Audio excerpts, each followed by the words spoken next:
குருவடிகளே சரணம். Hello friends and viewers, எல்லாருக்கும் வணக்கம். தாயுமான சுவாமிகள் அருள் செய்த பாடல்களில் பரிபூரண ஆனந்தம் என்ற தலைப்பில் சொல்லப்பட்டிருக்கும் 13வது பாடல். ஆசைக்கு ஓர் அளவு இல்லை, அகிலம் எல்லாம் கட்டி ஆளினும் கடல் மீதிலே ஆணை செலவே நினைவர் அழகேசன் நிகராக அம்பொன் மிக வைத்த பேரும் நேசித்து ரசவாத வித்தைக்கு அலைந்திடுவர் நெடுநாள் இருந்த பேரும் நிலையாகவே இனும் காய கற்பம் தேடி நெஞ்சு புண்ணாவர் எல்லாம் யோசிக்கும் வேளையில் பசி தீர உண்பதும் உறங்குவதும் ஆக முடியும் உள்ளதே போதும் நான் நான் என குளறியே ஒன்றை விட்டு ஒன்று பற்றி பாச கடற்குள்ளே வீழாமல் மனது அற்ற பரிசுத்த நிலையை அருள்வாய். பார்க்கும் இடம் எங்கும் ஒரு நீக்கம் அற நிறைகின்ற பரிபூரண ஆனந்தமே. பார்க்கும் இடங்கள் தோறும் நீக்கமர நிறைந்து விளங்குகின்ற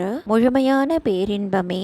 ஆசை கொள்வதற்கு ஓர் அளவே இல்லை, உலகம் முழுவதையும் கட்டி ஆளும் அரசரும் கடலிலும் தன் அதிகாரம் செல்ல வேண்டும் என்றே நினைப்பார். குபேரனுக்கு இணையான செல்வம் பெற்ற செல்வந்தரும் தாமிரத்தை பொன்னாக்கும் கலையை தெரிந்து கொள்ள வேண்டும் என்று அலைந்து திரிவார். நீண்ட நாள் உயிர் வாழ்ந்த முதியவரும் இன்னும் நிலைத்து வாழ வேண்டும் என்று காயகல்பம் தேடி அலைவார். அலைந்து தேடி கிடைக்காவிடில் மனம் புண்ணாகுமாறு வேதனையும் படுவார். எல்லா வகையிலும் எண்ணி பார்க்கும் போது வாழ்க்கை என்பது பசித்தீர உண்பதும் உண்ட பின் உறங்குவதும் தவிர வேறொன்றும் இல்லையாக முடியும். எனவே இருப்பதே போதும் என்ற எண்ணமும் நான் நான் என்று தன்னை முன்னிலைப்படுத்தி புலம்புவதும் ஒன்றை கைவிட்டு மற்றொன்றை பற்றி பாசமாகிய கடலுக்குள் சென்று விழாமலும் இருக்க மனம் இறந்துபட்ட நிலையிலான தூயதான தன்மையை எனக்கு தந்து